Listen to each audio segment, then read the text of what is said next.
Hi guys, and welcome to part 35 of Skyrim Mod Sanctuary. Now this video is only going to cover one mod, but it's a fairly big mod. And the mod is called Immersive Armors, and it's actually a compilation mod. Now the mod author is Hoth Trooper, and I have actually reviewed 3 of his armors before. But what he has done is he's taken all of his armors, and there were many of them, and he's put them into one simple and easy to install mod, and that's what we're going to be looking at in this video. Now probably the most famous of the armors that I reviewed in that video was the Warchief armor. It is absolutely superb, as you can see. If you don't remember the full review for that, go back and see that video, but I was very impressed with this. It suits the sort of barbaric nature of Skyrim, and I especially love this for my Orc character. A lot of extra detail. Brilliant set of armor this. And in the same video I also covered the Vagabond armor, which is equally as impressive. A little bit more for a light armored character. Very, very good for assassins and thieves, but the same sort of theme. Lots of extra details, very barbaric looking at the same time as being very stealth oriented. And in a totally separate video I covered the Dragonbone robes. Which is actually a very good set of armor if you're playing a mage character and you've got absolutely nothing to do with all those dragon bones you've got, so you can make robes with it now.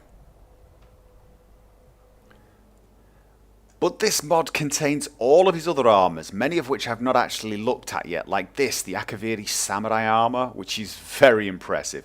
It's got a sort of dirty, rusty, worn look about it, which I really like in my armors. It looks quite intimidating as well. Love the helmet. Then there's the Ancient Nord Barbarian armor. Now this is very nice actually. This has got a very Conan the Barbarian feeling for me. Very in place in Skyrim. I really do like this. Now this is the Barbarian armor, not the Ancient Barbarian armor, and this looks a little chilly for me, to be honest. Very cool looking, but it looks like the sort of thing you'd wear more in an arena or something. Definitely not something I would be seen running around Skyrim in, but perhaps this is for you. Very interesting one here. This is the Dwarven Mage armor. Basically, it looks like the Thalmor hood with the mage's robes and lots of dwarven armor pieces on it. This is actually kind of cool. This has got that, I don't know, this makes me think of things like the Vigilance of Stendarr. It looks like a battle mage type character now. Now this next armor is actually called the Falkreath armor.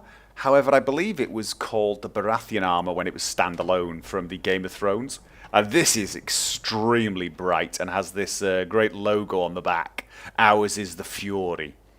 This definitely is for the sort of pagan noble. I say pagan because it's got the horned crown, and yet it's very noble. It's got this clean white look to it. Now there is a helmet for this as well, again with the horns. So if you prefer a closed-faced helm. Now if you like the kind of knight look, but you're looking for something a little darker, the Hedge Knight armor might be your thing. I really like this. I love the helmet actually. Very much so. This is actually, it looks like a mixture of Dragonbone and a few other things. I definitely like this. You still look like a knight, slightly noble, but at the same time, you definitely don't look quite as righteous. And lots of nice little details as well. Little badge on the chest.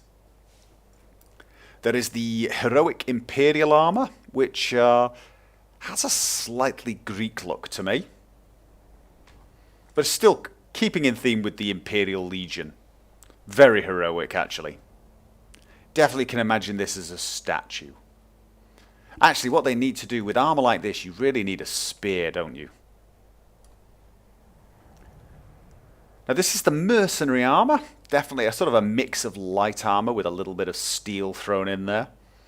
This is, again, like a lot of these armors, they fit right in the Skyrim world very, very well indeed. They don't look out of place at all. These could have been in the game since the start. Now the next set of armor is actually for it's called the Ranger armor. It is definitely for a sort of archer, perhaps a thief. But very nice indeed, actually. I really like this. Again, the mixture of light armor, a little bit of cloth, kind of barbaric looking, but with the cloak and the hood looks slightly more sophisticated. And if you prefer a more sort of eastern flavour to your armour, you've got the Redguard Knight armour, which again, it fits the armour that's already in the game perfectly. Now this is the Vanguard armour, which looks very heavy, as well as being slightly barbaric. It's got that sort of shock trooper armour look to it. However, I did have a problem with the helm. I'm actually wearing the helmet now, and as you can see, it's removed my hair, but no helmet. So maybe I've installed something not quite right. It looks like a very heavy helm when you look at it in the inventory. As you can see, the look of it is the plate helmet, so I'm not sure how it's supposed to look in game. And here we have the Viking armor. This one makes you look a bit like a pawn on a chessboard. It's not the most heroic armor you've seen, but again, it definitely fits the game. And what's great about this mod is you get all of these armors. They all look really, really good. They suit the game brilliantly, and it's all in one mod, so you don't have to download all the individual mods, which means a lot less files in your data folder, which is great. But the other reason that this compilation is actually better than all the standalone mods is that the author has placed these items in the leveled lists. And what this means is you will actually find this armor on the enemies, and you'll be able to loot it and gain the armor that way, so you don't have to be an expert in crafting to get this stuff, and you can get it slightly earlier perhaps. Plus, you'll see people that you're going to fight wearing it, which definitely makes things a lot more interesting. This is one of those armor mods I think everyone should install now. There's nothing bad about it. Absolutely brilliant. Now the installation for Immersive Armors is very simple. Go along to the file section, click download with manager, and once it's downloaded with Nexus Mod Manager, activate it as usual. Now I will warn you that because this mod adds the armors to the leveled lists, it is possible that it will conflict with anything else that changes those leveled lists. So for example, if you've got a weapon mod that's adding to those leveled lists, etc. It is beginning to look more and more like we're going to need something similar to a merge patch, or seeing as we don't actually have a test 5 edit yet, probably a bashed patch. And so I guess I'm going to have to cover that in another video. For now, just be aware of the fact that you may get one mod overwriting the other mod's leveled lists, and whichever mod comes at the end will be the winner. Now, for that reason, I'm going to have Immersive Armors at the end, because I want to see these armors in game. Okay guys, that's it for this video. And as usual, I'm going to finish with some screenshots that you guys have made. If you want to post screenshots for me to put in these videos, you can follow the link I'll put down below to my Skyrim Mod Sanctuary Nexus page and post the images there. You're more than welcome to do that, and I will try and post as many as I can each episode.